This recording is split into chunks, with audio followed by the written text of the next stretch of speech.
আজকের রেসিপিতে এমন একটা রেসিপি আপনাদের সাথে শেয়ার করব বন্ধুরা, যেটা আপনারা দেখে অবাক হয়ে যাবেন। এই গরমের দিনে কিন্তু এই রেসিপিটা থাকলে আর কোনো কিছুই দরকার লাগবে না।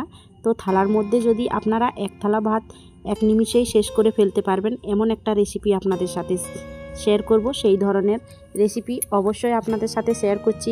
অবশ্যই আপনারা পুরো ভিডিওটা দেখতে থাকুন। আর এই ভিডিওটা কিন্তু দেখলে কিন্তু আপনাদের এতটাই পছন্দ লাগবে যে বাড়িতে না তৈরি করে নিয়ে কিন্তু থাকতেই পারবেন না। তো চলুন তাহলে রেসিপিটা শুরু করে নিচ্ছি। এবছর বানিয়েছি, তো সেটাই আপনাদের সাথে শেয়ার করছি। অবশ্যই আপনারা পুরো ভিডিওটা দেখতে থাকবেন। তো এইখানে আমি 100 গ্রাম নিয়েছি মুসুর ডাল আর সাথে 2টো আম। তো আম আর মুসুর দিয়ে নিয়ে সুন্দর একটা রেসিপি আপনাদের সাথে শেয়ার করব, যেটা আপনাদের খেতেও বেশ ভালো লাগবে। তো এখানে প্রথমে আমি আমগুলোকে বেশ ভালো করে একটা ছুরির সাহায্যে ছুলে নিচ্ছি। তো বন্ধুরা, অবশ্যই বাড়িতে যদি আপনারা এই আম দিয়ে মুসুর ডাল দিয়ে রেসিপি যদি কোনো দিন না তৈরি করে থাকেন, তাহলে কিন্তু অবশ্যই একবার ট্রাই করে নিয়ে দেখতে পারেন। তো এখানে আমি 2টো আমকে বেশ ভালো করে ছুলে নিয়েছি। দেখুন, এখন আমগুলোকে একটা ছুরির সাহায্যে কেটে নিচ্ছি। তো কিছুটা পিস করে কেটে নিচ্ছি। আপনাদের পছন্দ মতন কিন্তু আপনারা কম বেশি করে নিয়ে আমটাকে দিতে পারেন। আর এই রেসিপিটা গরমের দিনে কিন্তু অবশ্যই বাড়িতে তৈরি করে নিয়ে দেখুন, খেতে এতটা অসাধারণ লাগে, আপনাদের বলে কি বলবো। অবশ্যই আপনারা বাড়িতে একবার ট্রাই করুন। তো দেখুন, এখানে আমি আমগুলোকে বেশ ভালো করে কুচি করে কেটে নিয়েছি।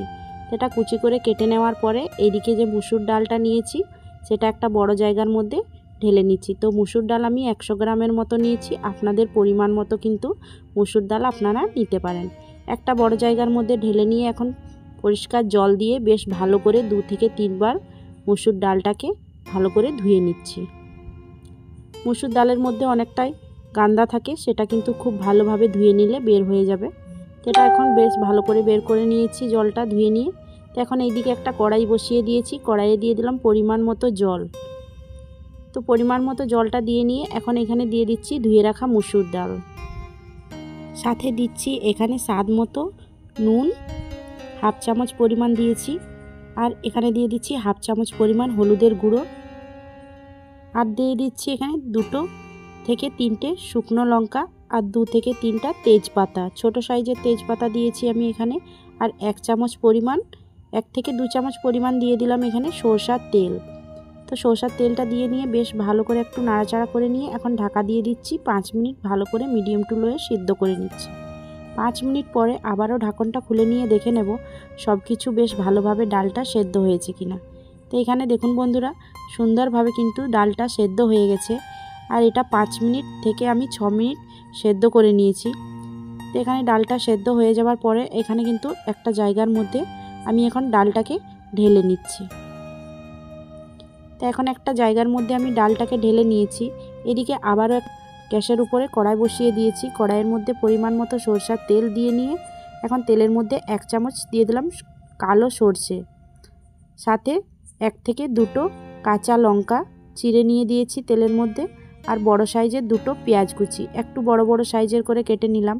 হালকা একটু নাড়াচাড়া করে ভেজে নিচ্ছি। তো হালকা ভেজে নেওয়ার পরে এখানে কেটে রেখেছিলাম যে আমটা, সেই আমটাই এখন আমি দিয়ে দিলাম।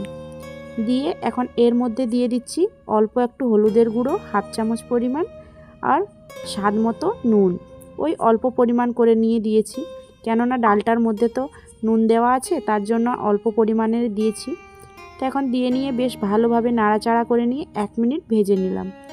তো সুন্দর এইভাবে যখন আমটা একটু সেদ্ধ হয়ে যাবে, তখন কিন্তু বেশ সুন্দরভাবে ভাজাটা হয়ে যাবে। তো এখন বুঝে নিতে হবে ভাজাটা আমার বেশ ভালোভাবে হয়ে গেছে। এখন সেদ্ধ করে রাখা ডালটা এখন এর মধ্যে ঢেলে নিলাম। একটা ছক লাগিয়ে নিয়ে বেশ ভালো করে এখন নাড়াচাড়া করে নিচ্ছি। আর এইভাবে নাড়াচাড়া করে নিয়ে ফুটিয়ে নেব 2 থেকে 3 মিনিটের জন্য। তো দেখুন, সুন্দর ফুটে যাওয়ার পরে এইভাবে কালারটা কত সুন্দর এসেছে। আর এইভাবে যখন তৈরি করে নেবেন, তখন উপর থেকে 1 চামচ ফ্লেভারের জন্য দিয়ে দিলাম চিনি। চিনিটা দেওয়ার পরে আবারও বেশ ভালো করে নাড়াচাড়া করে নিচ্ছি।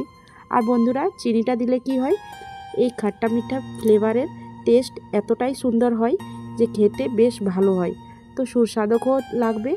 উপর থেকে দিয়ে দিচ্ছি 1 চামচ পরিমাণ গরম মশলা পাউডার। গরম মশলা পাউডারটা এই জন্যই দিয়েছি, সুন্দর একটা সেন্ট আসবার জন্য, কিংবা একটা সুগন্ধ আসে।